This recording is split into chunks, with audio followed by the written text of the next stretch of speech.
사랑과 봉사의 원리라는 제목으로 말씀 함께 나누기를 원하는데요. 벌써 2025년 이제 벌써 마지막 주일 예배를 하나님 앞에 드리고 있는데요. 자, 오늘 말씀을 통해서 우리가 특별히 한 해를 돌아보고요. 결산하는 시간을 또 가져보면서 그리고 또 새로운 한 해를 맞이하면서 우리의 사명과 봉사 그리고 섬김에 대해서 다시 한번 우리의 헌신을 결단하는 시간이 되었으면 좋겠습니다. 자, 마태복음 25장 우리 14절 이 30절의 달란트의 비유입니다. 이 달란트의 비유는 우리가 너무 많이 들었어요. 그렇죠? 우리 교회 다니면서 아마 정말 몇 번씩은 아마 들어봤을 텐데 하나님께서 우리에게 위탁하신 것을 잘 관리해야 되는 그 필요성에 대해서 잘 보여주고 있는 그런 말씀입니다. 자, 달란트 비유는 그래서 맡은 일에 충성해야 되는 것에 대해서 역설하고 있는 내용이죠. 자, 그런데 마태복음 25장 전체를 보게 되면 여기 세 가지 비유가 나옵니다. 자, 그런데 그리스도의 정확한 재림 시기를 알 수 없는 성도들의 재림을 대비하는 자세가 어떠해야 하는지를 세 가지 비유를 통해서 우리에게 말씀해주고 있습니다. 자, 그런데 이 세 비유는 강조하는 점에 있어서 약간의 차이가 있는 것을 보게 되었는데요. 자, 마태복음 먼저 25장 1절에서 3절에 보면 열처녀 비유가 나옵니다. 열처녀 비유. 그래서 슬기 있는 처녀 그리고 미련한 처녀에 대한 비유가 나오는데 그 비유는 철저한 준비로서 주님의 재림을 대비해야 된다라는 그 준비된 태도, 그 준비성에 대해서 강조하고 있는 것이 열처녀 비유입니다. 열처녀 비유는 그러니까 우리가 어떤 태도로 우리가 주님의 재림을 준비해야 될 것이냐, 우리가 준비성에 대해서 강조를 하고 있다라면 우리가 오늘 살펴보는 이 달란트 비유는 소명에 대한 성실 그리고 열심으로 주님의 재림을 대비해야 된다라는 기다리는 시간을 활용하는 방법. 그 기다리는 시간을 그냥 아무것도 안 하고 보내는 것이 아니라 기다리는 시간을 어떻게 활용하느냐 그 방법에 초점을 맞추고 있는 것이 우리 달란트 비유 오늘 14절에서 30절. 그래서 소명에 성실해야 되는 것을 강조하는 것이 이 달란트 비유입니다. 그리고 이제 뒤에 나오는 31절에서 46절에는 양과 염소의 비유가 나옵니다. 양과 염소의 비유. 그거는 이제 우리가 구체적으로 사랑의 실천, 사랑을 실천해야 된다는 것을 강조하는 것이 양과 염소의 비유입니다. 그러니까 마태복음 25장은 세 가지 비유를 통해서 재림은 분명히 맞는데 그거를 어떻게 우리가 준비할 것이냐, 그리고 그것을 기다리는 시간을 어떻게 활용할 거냐, 그리고 우리가 뭐를 실천할 거냐, 사랑을 실천해야 된다. 자, 이렇게 크게 세 가지로 우리가 나눠볼 수가 있습니다. 자, 그런데 이 세 비유는 결국은 재림을 대비하는 성도의 자세를 우리에게 말씀한다라는 점에서는 다 공통적이죠.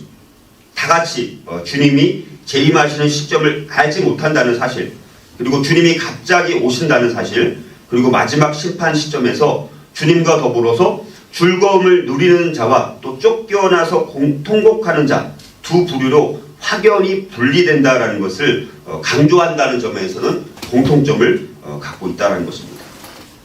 자, 그래서 오늘은 이 두 번째 비유, 이 달란트 비유가 우리에게 가르쳐주는 교훈이 무엇인지를 함께 묵상하면서 우리가 2025년 나에게 맡겨준 것들이 있는데 과연 우리는 어떻게 교회에서 섬기고 봉사했는가 한번 반성해보는 시간을 또 가져보고 그러니까 결산하는 거죠. 2025년을 이 말씀에 비추어서 각자가 한번 결산해보는 것입니다. 하나님 앞에 내가 정말 이 달란트 비유처럼 충성스럽게 하나님 앞에 쓰임 받았는가.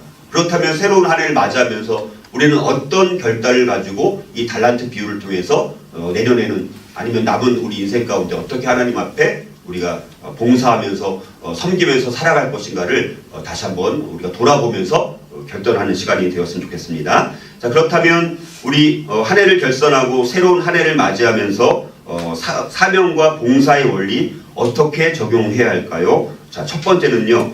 청지기의 원리대로 섬겨야 합니다. 첫 번째 원리는 뭐냐? 청지기의 원리라는 사명과 봉사의 세 가지 원리가 있는데 첫 번째는 청지기의 원리대로 섬겨야 된다는 것입니다.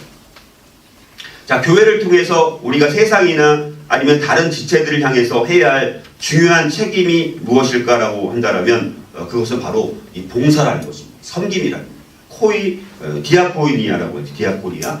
자, 그래서 오늘 마태복음 25장 14절은 이렇게 말씀합니다. 우리 14절 같이 한번 읽어볼까요? 14절 같이 읽어보겠습니다. 시작. 또 어떤 사람이 타국에 갈 때 그 종들을 불러 자기 소유를 맡김과 같으니, 이렇게 말씀합니다. 이 말씀이 바로 청지기의 원리를 말씀하고 있는 것입니다. 자, 타국, 다시 말해서 먼 나라로 주인이 떠나가면서 종들한테 자기 소유를 맡겨 주셨다는 것이죠. 그러니까 그 종들은 모두 주인의 소유를 맡은 자들입니다. 종들은 주인이 아닙니다. 맡은 자들입니다. 자, 그런데 이 맡은 자들을 다른 말로 말하면 그게 뭐라고요? 청직이라. 맡은 자들을 다른 말로 말하면 뭐라고요? 네, 청직이라는 말입니다. 그러니까 마태복음 25장 14절 말씀에 의하면 종들은 모두 주인의 소유를 맡은 자들, 곧 청직이라는 것입니다. 자, 이 말을 현대적인 단어로 바꾼다면 쉽게 말하면 매니저라고 할 수 있어요. 매니저. 청지기는 다른 말로 말하면 더 쉽게 말하면 매니저라고 할 수 있습니다. 자, 그런데 매니저는 자기 것이 아닙니다. 그 어떤 매장이 있다라면 자기 것이 아닙니다. 그러니까 매니저는 주인이 아니라는 것이죠. 주인의 것을 맡아서 관리하는 관리자라는 말입니다. 자, 이처럼 하나님께서도 저와 여러분들에게 어떤 소유를 맡겨주셨다는 것입니다. 자, 그래서 마태복음 25장 14절에서 어떤 사람이 타국에 갈 때 그 종들을 불러 자기 소유를 어떻게, 그 다음에 뭐라고 말합니까? 자기 소유를 맡김과 같으니, 그렇죠? 자기 소유를 어떻게? 맡김과 같으니라고 말씀하고 있다는 것이죠. 그러니까 우리는 다 맡은 자들이라는 거예요. 근데 이 말은 원래 스튜어드라는 말인데요. 스튜어드. 좀 비슷한 말이 뭐가 있습니까? 스튜어디스, 그렇죠? 비행기 타는 스튜어디스라는 말이 바로 이 스튜어드라는 말에서 나온 말입니다. 자, 그래서 이 스튜어드라는 말이 청지기 혹은 매니저라는 말입니다. 자, 그런데 하나님에 의해서 여러분들 우리에게 맡겨진 것들에는 많은 것들이 있습니다. 우리한테 맡겨진 것들이 굉장히 많이 있습니다. 그러면 어떤 것들이 우리에게 맡겨졌을까요? 하나님께서 우리에게 맡겨준 예를 들면 집을 또 맡겨주셨습니다. 우리에게 자녀도 맡겨주셨죠. 하나님이 우리에게 맡겨주신 것으로는 또 시간도 맡겨주셨습니다. 시간도 내 마음대로 쓰라고 준 게 아니라 맡겨주신 거예요. 시간도. 또 돈이나 물질도 하나님께서 우리에게 맡겨주신 것입니다. 자기 마음대로 마음껏 다 사용하라는 게 아닙니다. 건강도 맡겨주셨습니다. 건강도 자기 뜻대로 자기 원하는 대로 내 건강을 사용하라고 주신 게 아닙니다. 다 맡겨주신 거예요. 재능도 맡겨주셨습니다. 은사도 맡겨주셨고요. 우리의 존재 전체도, 우리의 일생 전체를 사실은 다 맡겨주신 거예요. 사실은. 그러니까 내 인생 전체가 다 하나님의 것인 거예요. 맡겨주신 것입니다. 내 마음대로 내 원하는 대로 이렇게 사용하라고 주신 것이 아니라는 것입니다. 자, 그러면 우리가 청직이라면 우리 누가복음 12장에 나오는 이 어리석은 부자처럼 내 것에만 집착하는 것이 아니라 우리는 소유 주인 의식을 버리고 결산의 날이 다가오고 있다는 것을 기억하면서 사는 것이 중요합니다. 반드시 뭐가 있다고요? 결산의 날이 있습니다. 결산하는 날이 반드시 있다. 우리가 살아갔던 이 인생은요, 반드시 하나님 앞에 결산할 때가 있습니다. 회개, 우리 계산하는 회개하는 때가 반드시 온다라는 것입니다. 물론 우리에게 주인 의식을 갖는 것도 필요하지만, 그러나 우리는 청지기 의식을 갖는 것이 중요합니다. 그래서 우리에게 맡겨진 것들을 청지기 의식을 가지고 반드시 달란트를 남기는 것이 중요합니다. 받은 달란트를 가지고 남기는 것이 중요합니다. 달란트를 남긴다는 것은 쉽게 말하면 여러분들 어떻게 몇 가지 예를 들면 건강을 위해서 우리가 무엇을 건강을 무엇을 위해서 사용하느냐라는 것입니다. 우리의 건강을 위해서, 우리 건강을 복음을 위해서 뭐를 위해서 사용하냐면 복음을 위해서 사용해야 되는 것입니다. 내 건강을 가지고 복음 전파하는, 전도하는 거예요. 아니면 봉사를 하는 것입니다. 열심히 중보기도 하는 것입니다. 내 건강을 가지고 복음을 위해서 내가 사용하는 것입니다. 약하면요, 우리가 이런 사역도 할 수가 없습니다. 건강할 때 우리가 해야 된다라는 것입니다. 자, 우리가 또 배운 여러 가지 지식들이 있습니다. 그러면 그 지식도 복음을 위해서 사용합니다.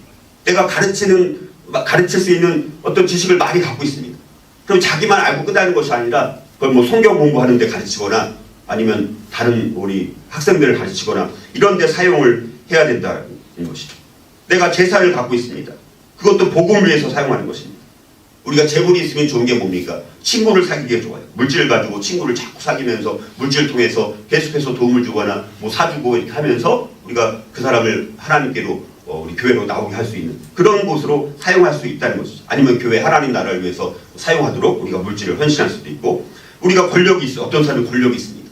이 권력도 마찬가지로 자기만 누리라고 주는 것이 아니라 복음을 위해서 사용하죠. 권력 있는 사람들, 정치인들 중에서 권력 있는 사람들 뭐를 위해서 사용해야 돼요? 대부분이 근데 자기를 위해서 사용하잖아요. 자기 가족을 위해서 사용해야 되잖아요. 하나님의 공의를 위해서 그 권력을 주셨는데 하나님의 공의를 위해서 사용해야 되는데 오히려 하나님의 공의를 깨고 자기의 이익을 위해서 사용한다면 반드시 하나님 앞에 결산할 때 정말 그거는 하나님 앞에서 엄청나게 야단을 맞게 된다는 것입니다. 명예가 있습니다. 내가 명예를 가진 사람이 있어요. 그것도 복음을 위해서 사용합니다. 그래서 뭐 하나님의 은혜로 내가 이렇게 명예를 갖게 됩니다. 내가 잘나서 내가 명예를 가진 것이 아니라 하나님이 열심히 섬기고 하나님의 은혜로 이렇게 내가 간증할 수 있는 이런 축복을 누리고 있다. 그 명예도 복음을 위해서 사용하는 것입니다. 내가 학력도 마찬가지죠. 복음을 위해서 사용하는 것입니다. 시간도 마찬가지고 자녀도 마찬가지고 모든 관계도 마찬가지로 다 하나님을 중심에 두고 그것을 사용해야 된다는 것입니다. 자, 그것이 바로 우리가 청지기 의식을 갖고 청지기의 원리대로 섬긴다라는 것입니다.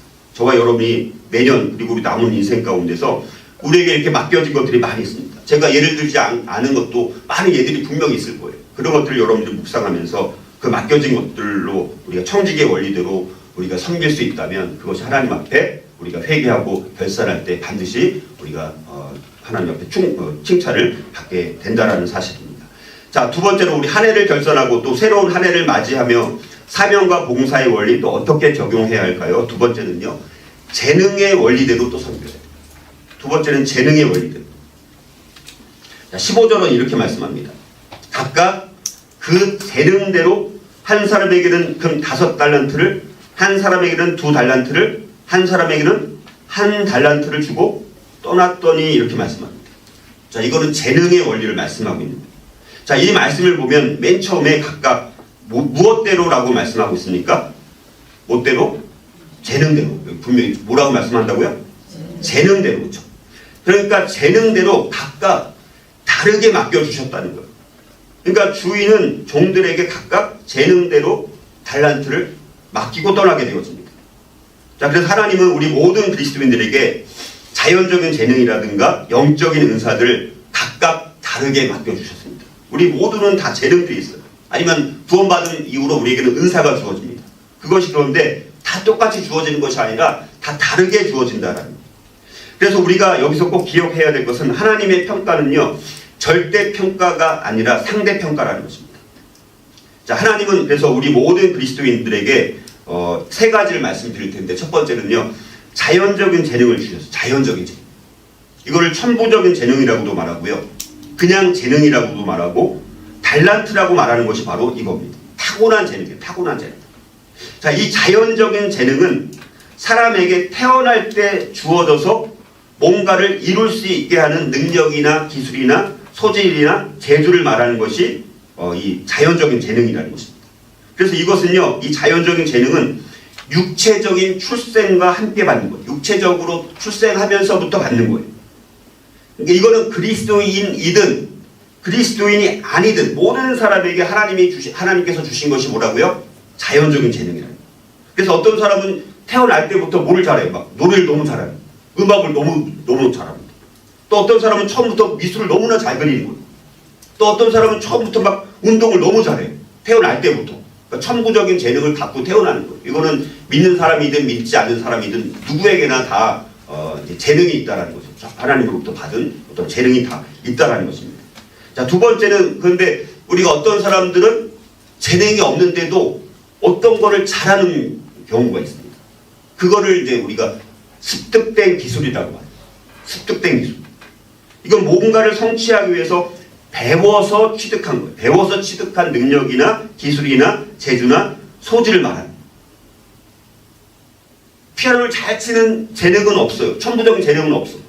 근데 열심히 배우고 계속해서 훈련하니까 남들보다 더 잘하게 되어지는 경우가 발생하지 않습니까? 그게 습득된 기술이라는 거예요. 자, 그리고 중요한 것은 또 영적인 은사가 있습니다. 영적인 은사. 영적인 은사도 다 다르게 맡겨주셨다는 거예요. 근데 이제 영적인 은사를 영적인 재능이라고 말하지 않고 영적인 은사라고 말합니다. 선물이기 때문에, 하나님이 주신 선물이기 때문에 특별히 영적인 은사들도 각각 다르게 맡겨주셨습니다. 이 영적 은사는 영적인 출생과 함께 받는 거예요. 영적인 출생. 영적인 출생을 해야지 받는 거예요. 예를 들어 뭐 예언의 은사라든가 뭐 여러 가지 통역의 은사라든가 이렇게 교회에서 유익하게 사용되는 은사들이 있지 않습니까? 이거는 영적인 출생을 통해서 하나님께 받는 거예요. 자연적인 재능은 그냥 육체적인 출생 때부터 그냥 태어날 때부터 잘하는 거예요. 본능적으로. 자, 그래서 이 영적인 은사는 그리스도의 몸 안에 있는 모든 신자들에게 하나님께서 주신 것입니다. 그런데 이 영적인 은사는 자기를 증명하라고 주신 것이 아니라 반드시 봉사하기 위해서 주신 봉사. 영적 은사를 자기가 받았습니다. 그래서 자기는 근데 보니까 다른 사람들은 없어. 자기는 아주 특별한 어떤 영적 은사를 받은 것 같아요. 야, 그러면 어떤 마음이 듭니까? 영적 교만이 들어요. 그렇죠? 그래서 그 은사를 가지고 자꾸 자기를 증명하려고 해요. 근데 절대로 그러면 안 되고요. 봉사용으로 반드시 어떤 재능이든 뭐든지 은사를 더 그렇습니다. 반드시 봉사용으로 사용을 해야 된다는 것입니다. 자, 그래서 우리가 이제 가장 쉽게 우리가 이거를 구별할 수 있는 것은요, 자기가 좋아하는 일, 두 가지입니다. 좋아하는 일과 잘할 수 있는 일. 자기가 그냥 남들보다 그냥 아니면 뭐 그냥 평균적으로 좋아하는 일이 있습니다.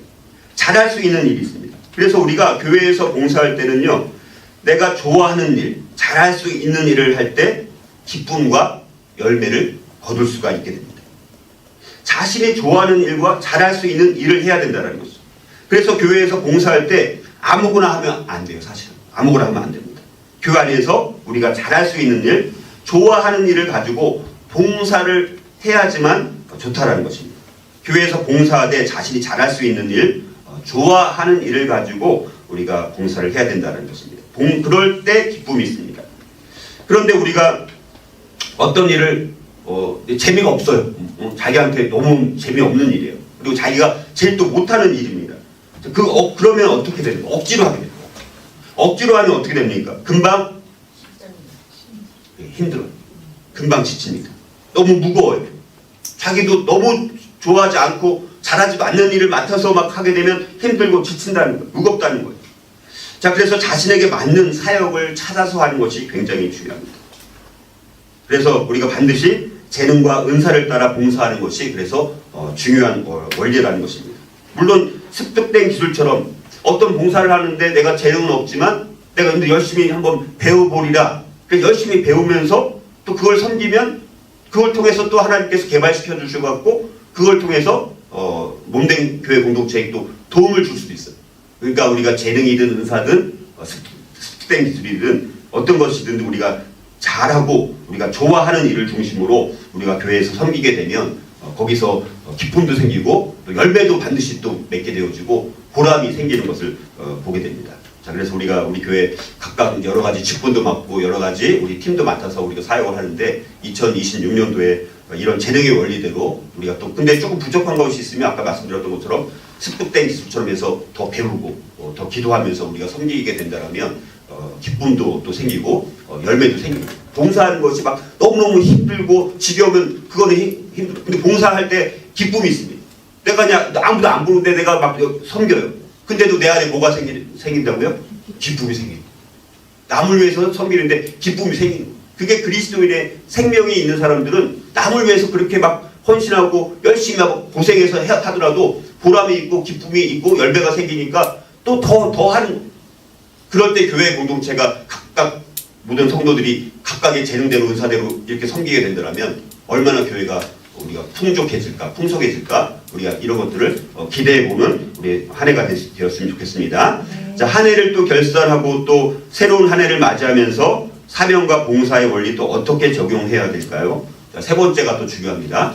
성실성의 원리대로 세 번째는요, 성실성의 원리. 이게 중요해요. 성실성. 자, 마태복음 25장 21절은 이렇게 말씀합니다. 그 주인이 이르되 잘하였도다 착하고 충성된 종아 내가 적은 일에 충성하였으며 내가 많은 것을 내게 맡기리니 내 주인의 즐거움에 참여할지어다 하고 자, 이 말씀을 보면요. 주인이 종을 칭찬할 때 종이 한 일이 큰 일이었기 때문에 라고 말합니까? 뭐라고 말씀합니까? 큰 일이었기 때문에 라고 말하는 게 아니라 뭐라고 말합니까? 적은 일에 충성했기 때문에. 사실은 굉장히 큰 일을 한 거거든요. 원래는요. 그 5달란트를 받아서 5달란트 남겼다는 것은 어마어마하게 큰 걸 남긴 거예요. 사실은 쭉 설명도 드리겠지만, 근데 그걸 뭐라고 말씀하시냐면 적은 일에 충성했기 때문이다라고 그 칭찬한 이유가 그렇게 말씀합니다. 자, 그래서 이 충성을 다른 말로 말하면 뭐라고요? 성실성. 이 충성이라는 것은 성실성이라고 우리가 말할 수 있습니다. 착하고 충성된 종아, 여기에서 충성이라는 말은 바로 성실이라는 뜻과 마찬가지라는 말입니다. 그러니까 주인이 종을 칭찬한 이유는 바로 성실함 때문에 칭찬을 했다는 것입니다. 자, 그런데 우리 주변을 돌아보면 적은 일은 잘 안 하려고 하고 큰 일만 하려고 하는 사람들이 있다라는 것입니다. 우리 교회는 아니고 어떤 교회는. 근데 사실은요, 5달란트, 2달란트, 1달란트. 자, 이게 굉장히 적은 달란트 같이 느껴지는데, 우리가 뭐 5달란트, 뭐 2달란트, 1달란트라고 말하니까 이거는 우리가 달란트 개념이 없을 때는 그냥 적은 달란트 같이 느껴지는데, 사실 예수님 당시에 금 한 달란트면요 얼마큼이냐, 한 사람이 무려 20년의 생계비에 해당되는 엄청난 돈이에요. 한 달란트가 한 사람의 몇 년의 생계비라고요? 20년의 생계비. 20년. 그럼 5달란트면 얼마나 되는 거예요? 100년의 생계비. 100년의 생계비. 그러니까 이게 작은 돈이에요, 큰 돈이에요? 어마어마한 큰 돈이죠. 자, 그런데 이 5달란트 받은 사람이 5달란트를 남겼다는 것입니다. 그러니까 사실은 어마어마하게 남긴 것이죠, 사실은. 그러면 주인이 이렇게 칭찬을 해야 되지 않습니까? 착하고 충성된 종아, 너가 어마어마한 일에 충성하였으니 내가 어마어마한 것으로 너에게 갚아주마. 이렇게 말씀해야 되잖아요. 그런데 주님은 그렇게 말씀하지, 주인은 그렇게 말하지 않았다는 것입니다. 오히려 내가 적은 일에 충성했다라고 말씀하고 있다. 그러니까 5달란트를 받은 종이 5달란트를 남긴 것은 사람이 볼 때는 너무너무 큰 일이고 어마어마한 일이지만, 그러나 하나님은 이것을 큰 일이라고 하지 않으시고 적은 일이라고 표현하고 있다는 것. 그 이유는 뭡니까? 사람이 생각할 때 아무리 큰 일도 하나님 보실 때는 작은 일일 수 있기 때문이라는 것을 우리에게 보여주고 있다. 그러니까 크고 작은 것이라는 기준은 사람이 따지고 사람이 나누는 거예요. 사람이 볼 때는 이건 큰 거야, 이건 작은 거야. 사람은 그렇게 따집니다. 사람이 생각하는 아무리 큰 일도 그러나 하나님 보실 때는 적은 일이 될 수 있다라고 말씀을 해주는 거예요. 사람의 큰 일도 하나님 보시기에는 적은 일이 될 수 있다는 것입니다. 자, 그러니까 중요한 것은 큰 일이냐 적은 일이냐가 중요한 것이 아니라 뭐가 중요한 것입니까?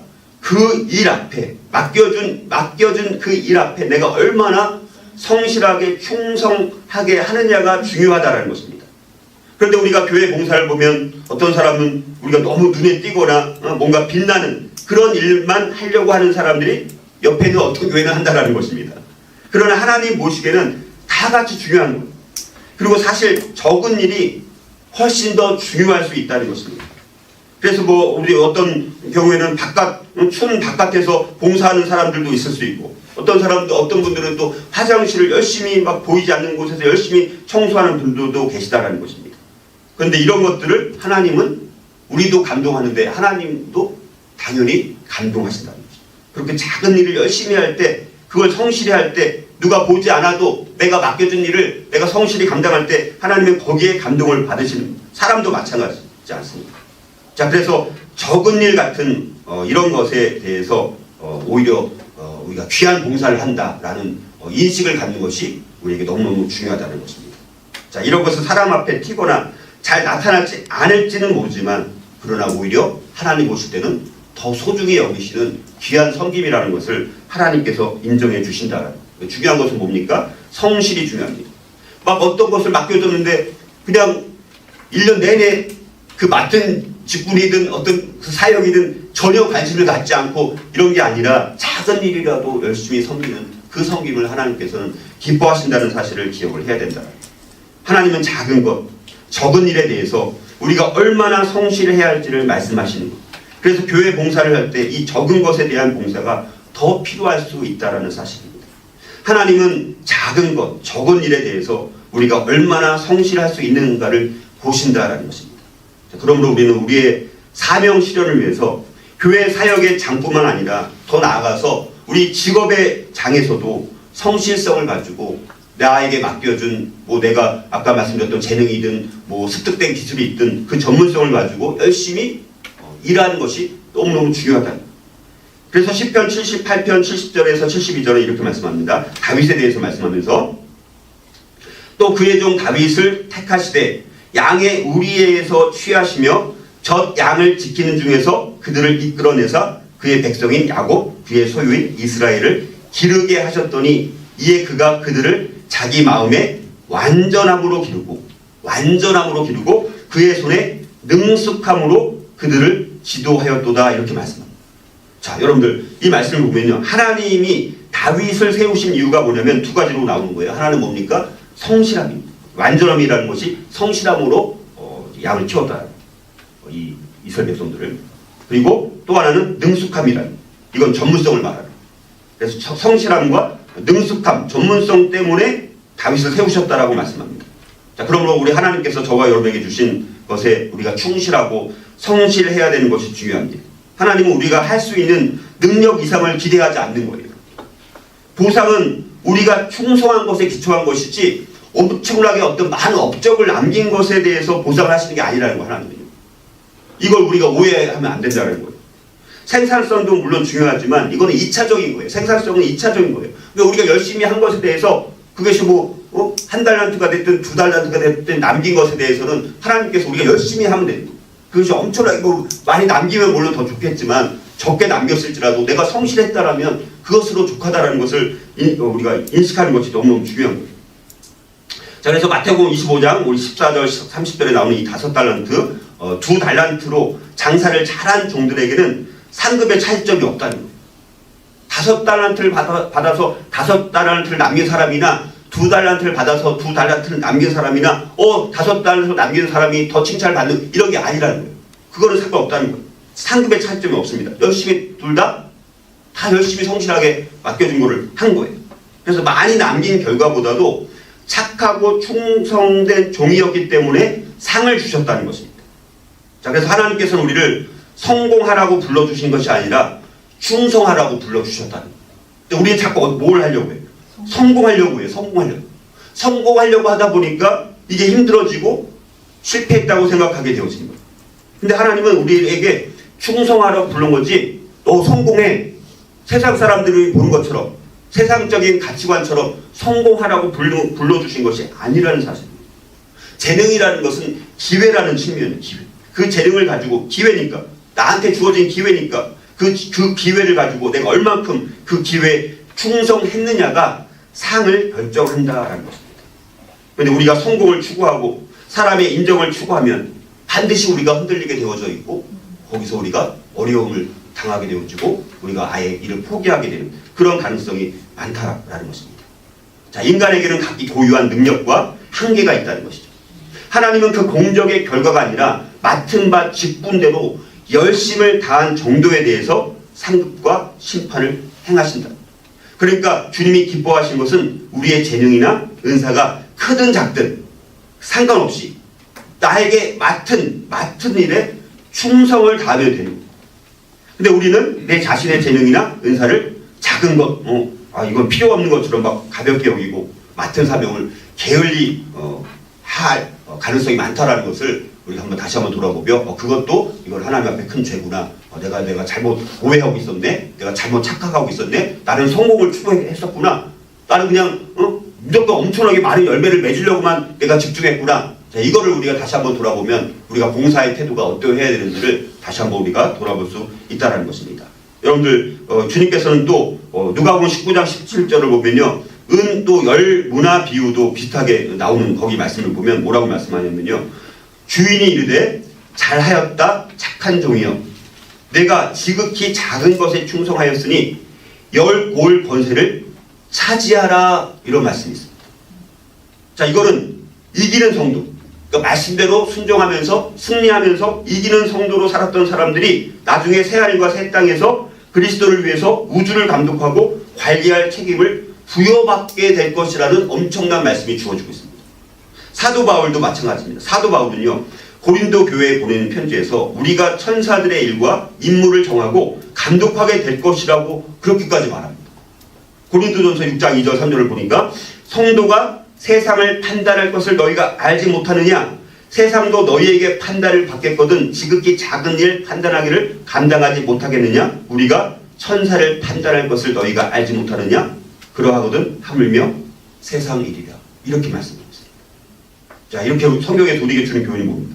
이기는 성도들, 말씀 가운데 우리에게 맡겨준 것들을 성실히 우리가 책임감 있게 잘 열심히 충성할 때 그런 이기는 성도들이 어떻게 됩니까? 그리스도와 함께 왕으로서 전 우주를 영원 무궁하도록 다스리게 될 것이다라는 것을 말씀하고 있다는 것입니다.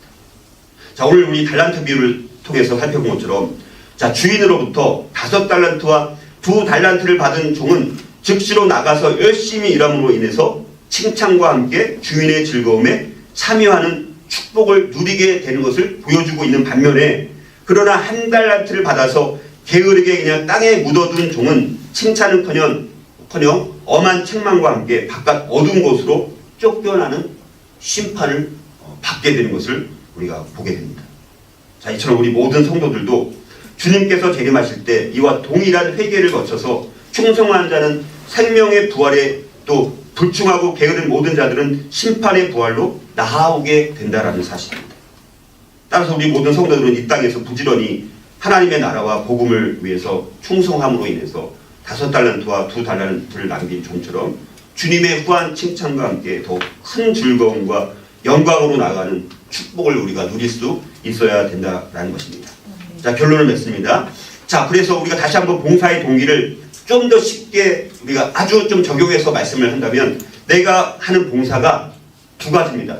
사랑 없는 봉사를 하고 있는가, 사랑이 없는 상태에서 내가 봉사하고 있는가, 사랑으로 하는 봉사인가, 이 2가지만 보시면 됩니다.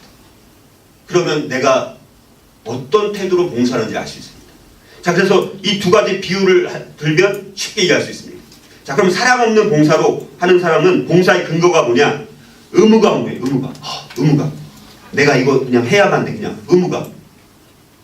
물론 의무감으로라도 할 경우가 이제 필요하긴 하지만, 물론 어쨌든 의무감으로 합니다.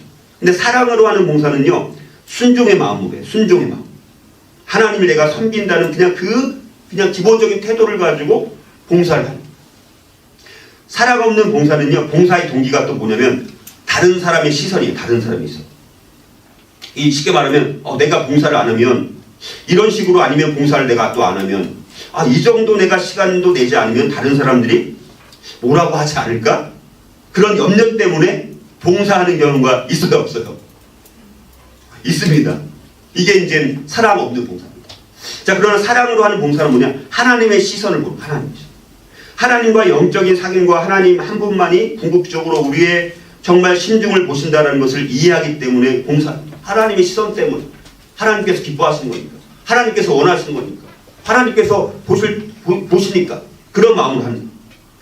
사랑 없는 봉사는, 봉사의 자세가 그건 내 일이 아니라는 태도로 임합니다. 내 일처럼 해야 되는데 이건 내 일이 아니니까 그냥 마지못해서 하는 거예요. 기본적으로 꼭 해야 하는 일만 겨우겨우 간신히 하는 것입니다.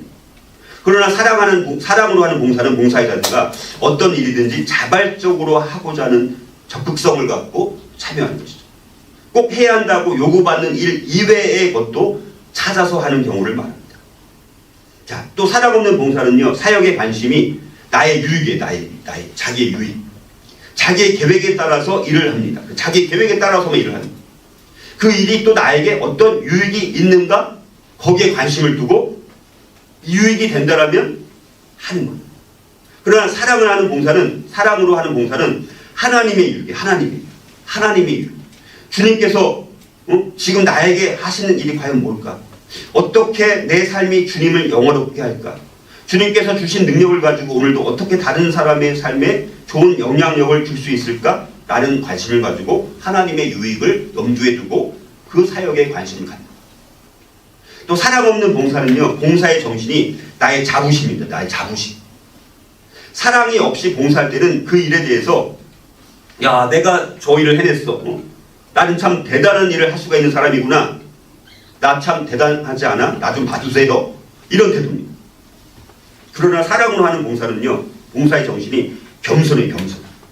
사랑으로 봉사할 때는 하나님께서 하셨어. 항상 일을 하더라도 하나님께서 기뻐하셔서 하셨어. 저는 하나님께서 맡겨주신 것이기 때문에 기뻐서 하는 거예요. 저는 잘 못하지만 하나님께서 저에게 또 은사를 주셨어요. 그 은사를 내가 가지고 성실하게 그냥 섬겼을 뿐입니다. 그냥 하나님께서 저를 인도해 주셨어요. 하나님께서 다른 사람에게 선한 영향을 끼치더라고 저에게 말씀하셨기 때문에 제가 그런 부담을 가지고 열심히 기쁘게 정말 즐거움에 참여하면서 제가 이 봉사를 했어요. 겸손한 태도로 늘 봉사하는 것입니다. 사랑이 없는 봉사의 또 이 봉사의 결과는요, 자기 추구와 자기 영광이에요. 자기. 사랑이 없이 봉사하는 경우에는 자신에게 다른 사람들의 시선을 모으고자 애쓴다라는 거죠. 그러나 사랑으로 하는 봉사는 봉사의 결과가 결국 누구에게 영광이 돌아갑니까? 자기에게가 아니라 하나님의 영광이 돼. 사랑으로 하는 봉사의 경우는요, 나를 보지 마세요. 사람들이 자꾸 나에게 막 주목해요. 저를 보지 마세요. 저는 그냥 당신을 위해서 제가 섬기는 것이 너무너무 기쁩니다. 하나님께서 하라고 해서 하셨어요. 하나님께 그렇게 영광을 돌려야 됩니다.